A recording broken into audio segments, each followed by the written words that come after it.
Je vais vous présenter un truc de vulgarisation qu'on m'a demandé de faire à la Cité des Sciences, qui représente une des synthèses de réflexion qu'on a ici, en faisant de la génétique et en essayant de réfléchir sur la manière dont les humains fonctionnent. Alors, c'est vrai que je n'aime pas la déification des hommes. Bien que les hommes soient des héros, mais pas des dieux.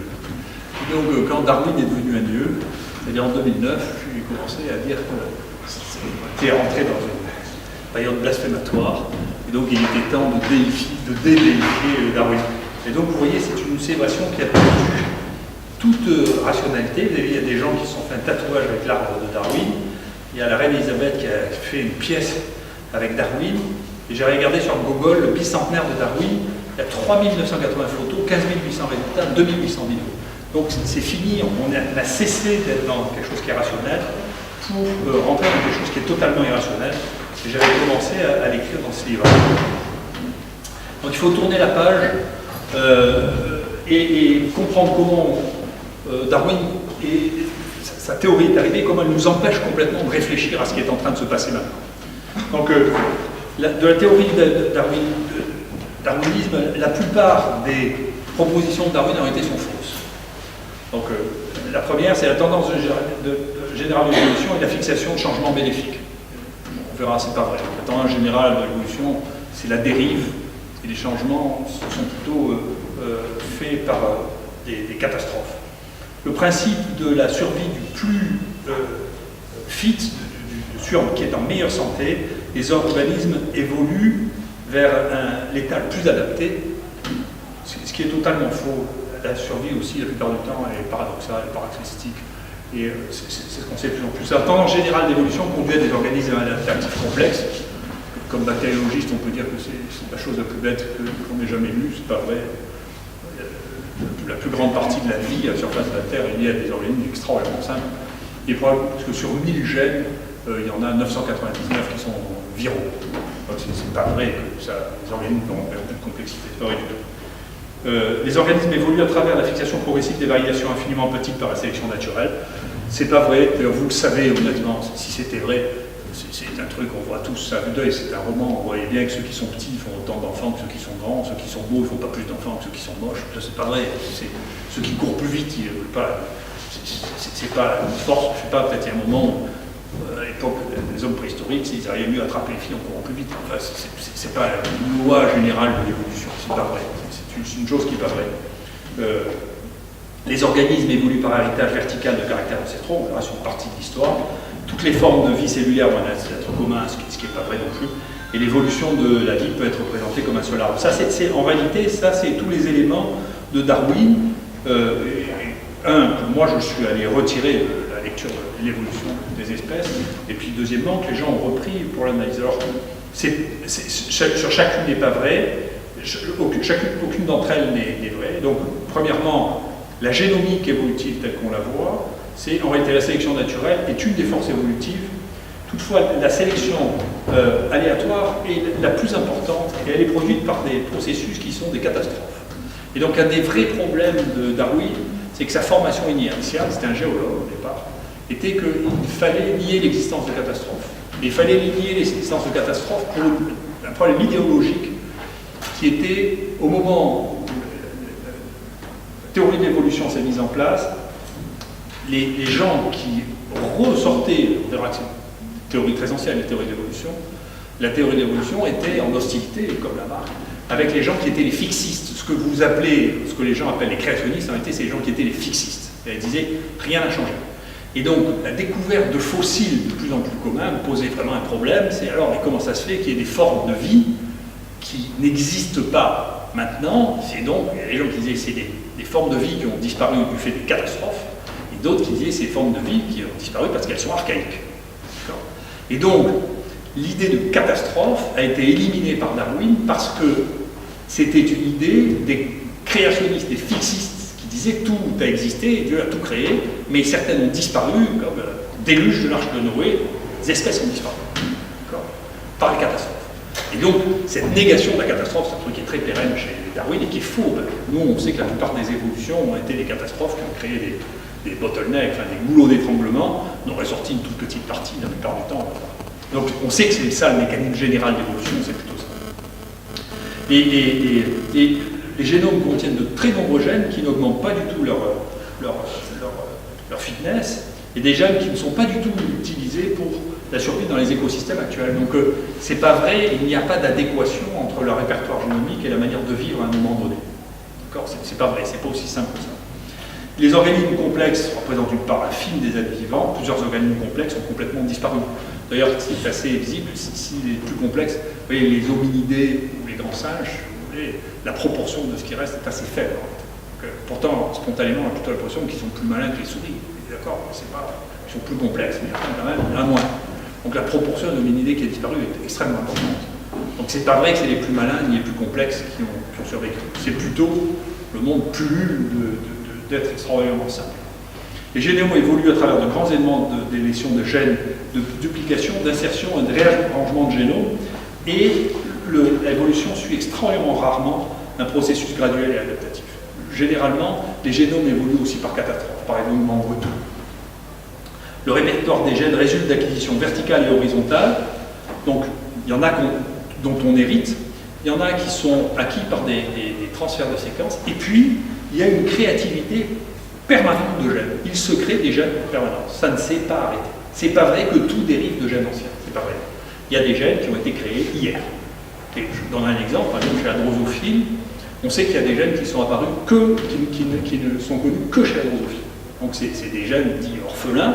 C'est-à-dire qu'on ne peut les rattacher à rien qu'on connaisse. Donc ces gènes-là, pendant longtemps, les gens ont dit non mais c'est possible, mais en réalité c'est pas vraiment des gènes et c'est pas vraiment utile. Et il y a des gens qui ont documenté comme ça 5 de ces gènes, la drosophile, et qui ont montré que ces gènes étaient aussi importants pour la santé actuelle de la drosophile que les gènes qui étaient les corps gènes connus chez tous les êtres multicellulaires. Donc c'est pas vrai. Il y a des gènes qui sont apparus et qui ont une importance décisive dans l'évolution actuelle. Donc c'est pas vrai, tous les gènes ne peuvent pas être mis dans un arbre. C'est faux. Et du fait, donc le caractère chimérique des génomes, tous les génomes sont chimériques. Je vais vous donner des exemples de ça. Ça exclut la possibilité de trouver un ancêtre commun unique pour tous les gènes qui sont connus actuellement. C'est pas vrai. Donc, par exemple, un grand-père viral. J'avais publié ça en 2011. C'était une année intéressante, en 2010, puisqu'on avait trouvé plusieurs exemples de transmission, d'intégration. On est en train de travailler sur la même chose chez la malade d'Andrea, sur lequel je reviendrai, c'est vraiment une histoire fascinante. C'est l'intégration du génome dans les cellules de celui qui est affecté, puis dans les cellules germinales, et ensuite transmis aux enfants. Et donc on sait maintenant que pour un virus qui est l'herpès virus simplex 6, mais aussi pour un parasite, Trypanosoma cruzi, eh bien, les mamans peuvent être infectées, les jeunes femmes peuvent être infectées par ce virus ou ce parasite. Les séquences de ce génome peuvent venir s'intégrer à l'intérieur des cellules germinales qui vont être transmises à l'enfant. Et donc, l'enfant a, c'est pas quelque chose, toutes les séquences que l'on a ne sont pas intégrées il y a 1 milliard d'années, c'est aujourd'hui. C'est-à-dire que cette année, il y a encore des enfants qui ont un grand-père HSV6, ou qui ont un grand-père, une grand-mère, je ne vais pas dire que c'est toujours les mâles qui transmettent, mais qui ont un grand-père ou une grand-mère, Trypanosoma cruzi. Donc le chimérisme est quelque chose qui continue, on est continuellement fertilisé par les agents pathogènes extérieurs. Et ça c'est maintenant. Alors l'évolution dans notre culture, en réalité, on peut difficilement comprendre l'enjeu et la réflexion de Darwin si on ne remet pas une perspective culturelle. Si notre première perspective culturelle à nous, Européens, enfin Européens, je ne sais pas rien dire Européens, enfin de civilisation hellénique, parce que les Hellènes étaient la définition de l'Europe et de l'Asie, c'est une définition des Grecs pour définir les Grecs de l'Est et les Grecs de l'Ouest. C'est pas du tout une définition géographique. Ça, c'est une fantaisie des politiques qui disent l'Europe, la Turquie, c'est en Europe. En réalité, les Grecs d'une partie de la Méditerranée, qu'ils appelaient l'Europe, une partie qui était de l'autre côté de la Méditerranée, qui s'appelait l'Asie, ils parlaient la même langue, ils étaient à la même origine. Donc c'est la division entre la partie ouest et la partie est de la Grèce, l'Europe et l'Asie. Et donc, la base, le fondement de la réflexion grecque avant Platon, c'est toutes les choses sont le fruit de hasard et de la nécessité, c'est quand même Démocrite qui dit ça, c'est quand même extrêmement ancien. Rien n'existe sauf les atomes et le vide. Démocrite a une vision, je ne sais pas si vous voyez, pour acquérir cette vision-là, il a fallu attendre le 19e siècle. Penser les choses de manière extrêmement précise. Et ceux qui croyaient que tout change tout le temps, c'était Anaximandre, Héraclite, Empédocle, Parménide et Épicure, qui disaient, et donc on a on a des textes, en particulier le texte de Lucrèce qui explique ça très bien, c'est que Lucrèce voyait l'évolution du monde de manière qui est beaucoup plus compatible avec ce que nous voyons maintenant, que y compris celle de Darwin. D'accord ? Tout change tout le temps, et ceux qui restent, c'est ceux qui se reproduisent. Voilà. C'est parmi ceux qui restent, que ceux qui se reproduisent qui restent, et la survie, c'est ceux qui sont doués pour la reproduction. Le hasard et la nécessité, vous avez vu, ça a été repris littéralement par Nietzsche et puis par Jacques Monod, qui en a fait son livre sur l'évolution. Et puis, en parallèle, en Grèce toujours, alors c'est plutôt les Grecs d'Asie qui étaient pour le changement permanent. Et puis les Grecs d'Europe, eux, ont inventé le période stable par Platon d'abord, et puis ensuite par Aristote, qui lui a vraiment fixé les choses. Et il y a eu une espèce de syncrétisme entre la Bible et Aristote qui a donné la chrétienté, qui était le fixisme et le créationnisme. C'est-à-dire, les choses ont été créées il y a 5000 ans, elles ont toute une destinée, tout ça a un sens. Et donc, ça a duré jusqu'au XVIe siècle, et puis l'accumulation des données, la science c'est comme ça, l'accumulation de données fossiles a complètement déstabilisé ce truc, tout ne pouvait plus être expliqué simplement par les catastrophes de la Bible, la seule qui est celle de Noé. Donc il y a eu les catastrophistes d'un côté, c'était Cuvier, d'autre part les évolutionnistes avec Lamarck et Darwin, qui ont repris cette pensée, et dans la pensée moderne, c'est Maillard qui a repris le darwinisme et qui l'a ramené à quelque chose qui est un but ultime caché, comme l'avait Platon, qui est la même perspective philosophique depuis Platon. D'accord ?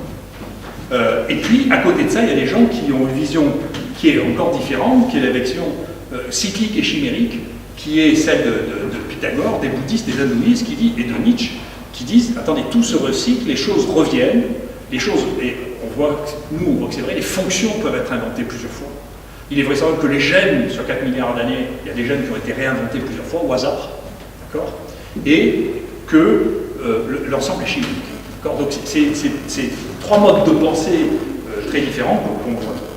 Et donc les gens dans le XXe siècle qui ont essayé de réfléchir là-dessus ont fait deux grandes théories. La théorie de la Reine Rouge, qui sort de Alice, de l'Alice du Pays Merveilleux, c'est le deuxième, c'est l'autre côté du miroir, où Alice court très vite à côté de la Reine Rouge, et le paysage ne change pas du tout. Elle dit, mais qu'est-ce qui se passe? Pourtant je cours. La Reine Rouge lui dit, il faut courir tout ce qu'on peut pour simplement rester à la même place. Et donc, il y a une vision d'évolution qui est de dire, écoutez, c'est une compétition permanente, et donc sont éliminés tous ceux qui courent moins vite. C'est une vision qui commence à être très dépassée. Puis l'autre, c'est le fou du roi. C'est-à-dire, il se passe n'importe quoi, il va, il fait n'importe quoi, et sont triés au hasard. Parmi ceux qui ont tâtonné, eh bien, un certain nombre de fous. Voilà.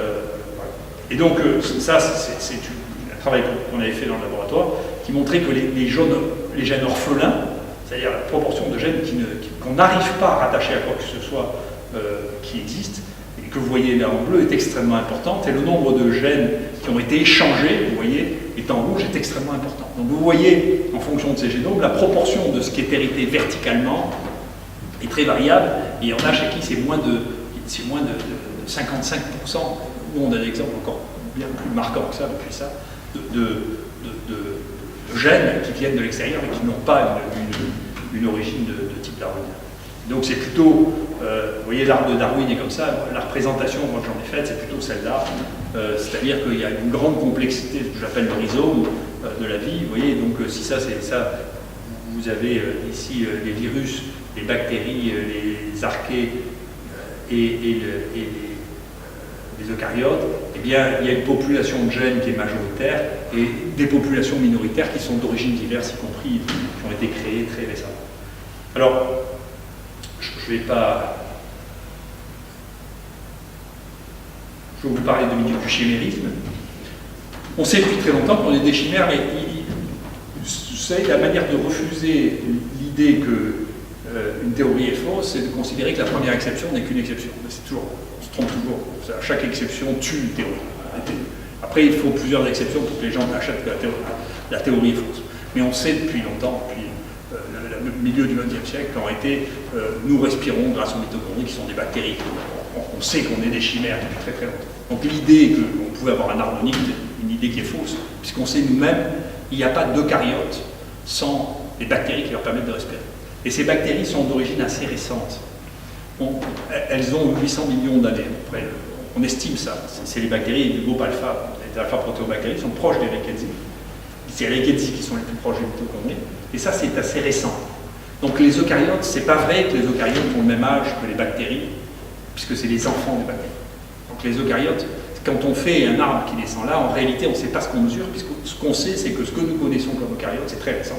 Il y avait un ancêtre dont on voit les traces, qui a 4 milliards d'années, mais ce à quoi il ressemblait, on n'a pas la moindre idée, puisqu'il n'existe aucun eucaryote qui n'ait pas intégré les gènes des bactéries pour respirer. Aucun. Donc les eucaryotes ne peuvent pas avoir plus de 800 millions d'années. Alors qu'on les classe à partir de gènes qui, eux, ont peut-être 4 milliards d'années. Donc il y a une forme de vie qui a entièrement disparu il y a 800 millions d'années, et qui est cet ancêtre-là. Et ces mitochondries, là aussi, parce que tout le monde voulait que ce soit un événement unique, on a dit d'accord, mais c'est arrivé une fois. En réalité, c'est pas vrai. C'est arrivé plusieurs fois. Et nous, on a refait l'arbre généalogique de 4 mitochondries, et vous voyez, l'arbre généalogique de ces mitochondries est incroyablement complexe. En réalité, il y a probablement eu un événement et ensuite une recombinaison avec toutes les bactéries qui sont passées dans les cellules et qui ont échangé des gènes. Et qui ont fait en réalité que nos mitochondries, vous voyez que c'est celles-là, les nôtres, celles d'Homo sapiens, avec nos mitochondries ont des origines diverses. Elles ont des origines chez les Rickettsia, mais c'est aussi chez les Rhizobiales et chez d'autres alpha-protéobactéries. Donc nos mitochondries sont déjà extrêmement chimériques. Les mitochondries étant elles-mêmes la chimère majeure que nous avons. Et donc si vous regardiez, c'est un travail qu'on a fait au laboratoire, on a fait la généalogie d'une bactérie, et si vous regardez son arbre généalogique, vous voyez qu'il y a une population qui a donné une grande partie de ces gènes, mais il y a plein de gènes qui viennent de populations extrêmement diverses. Et donc si vous essayez maintenant de faire la généalogie de plusieurs micro-organismes avec leur source probable, vous voyez, vous commencez à rentrer dans la complexité. L'autre chose qui a été complexe et qui est extrêmement intéressant, parmi les choses qui nous apparaissent simples, c'est les mitochondries. Vous avez appris que les mitochondries étaient d'origine maternelle. On a tous appris ça. Les mitochondries, c'est les mamans. C'est pas vrai. C'est vrai dans 99% des cas. Et seulement dans 99% des cas, parce que les spermatozoïdes ont besoin d'un peu d'énergie aussi. Donc ils embarquent 7 à 8 mitochondries. T'as 1000, ils ont 7 ou 8 mitochondries, bouger, besoin de bouger. Et donc ils les embarquent, et ces mitochondries, pof, ils les foutent dans l'œuf. Donc quand vous mesurez, tout dépend de la qualité de l'outil. Si vous avez un outil qui vous permet d'aller jusqu'à 100, vous voyez que les mitochondries en ont. Et si vous descendez au-delà, si vous regardez 1000, vous voyez qu'en réalité, il y a une hétérogénéité des mitochondries de tous les animaux. Donc c'est pas vrai que c'est matrilinéaire, la mitochondrie. C'est majoritairement matrilinéaire, partiellement matrilinéaire. Alors ce qui est très intéressant, c'est qu'il y a au moins une maladie que personne ne comprenait, il y a un gène qui est spécifiquement mitochondrial et spécifiquement associé à la polyarthrite rhumatoïde, et on ne comprenait pas pourquoi les gens avaient la polyarthrite rhumatoïde sans avoir ce gène. En réalité, ils ont ce gène, mais c'est la population minoritaire. Et on n'avait pas les outils de PCR qui permettaient de les détecter. Maintenant qu'on a les outils de PCR, on voit ça, et en réalité, les gens se sont rendus compte, ça c'est la grande leçon que je donne toujours aux gens chez moi, regardez la poubelle, ils sortaient tellement tardivement qu'on pensait que c'était des contaminations. Il y a beaucoup de mitochondries, donc quand vous faites de la PCR, vous regardez par PCR, par real-time PCR, il y a tellement de mitochondries dans une cellule que c'est pas normal que ça sorte à 40 cycles. Donc quand ça sortait à 40 cycles, ils font comme nous, donc ça sort à 40 cycles, c'est une connerie, c'est une contamination. C'est pas une contamination, c'est la population minoritaire, mais la population minoritaire suffit à déterminer la pathologie qui était observée. Donc faites attention, les mitochondries, non plus, on est des chimères en termes de mitochondries aussi. Les rétrovirus, puis je vais m'arrêter là, parce qu'il faut bien que tu écoutes ça, André, c'est une chose qui va te concerner dans pas très longtemps.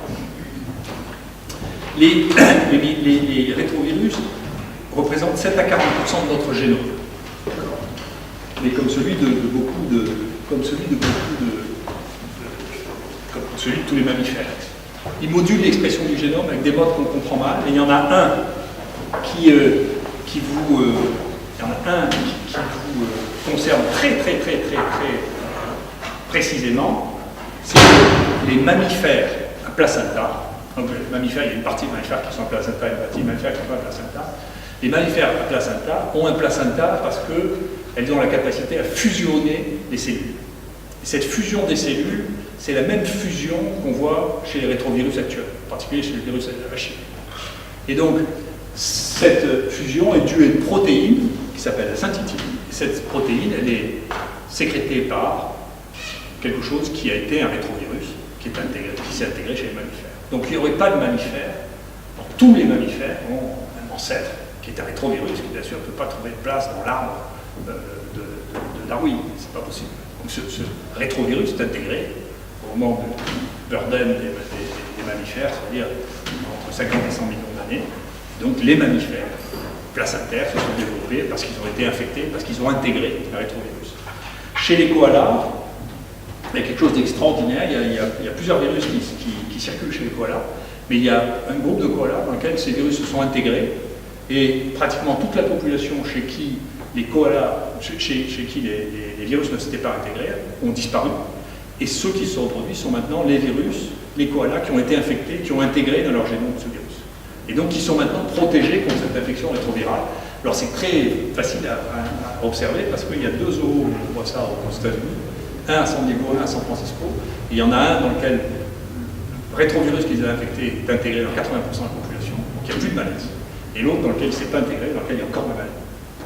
Et donc c'est une vraie question de savoir, le virus du sida s'intègre dans le génome humain, et donc on peut penser qu'on est dans une phase transitoire pour le virus du sida, et que dans 1000 ans, 2000 ans, en réalité, une partie très importante de la population aura ce rétrovirus intégré qui le protégera contre l'infection du virus. Mais entendu, les gens n'ont pas envie d'attendre.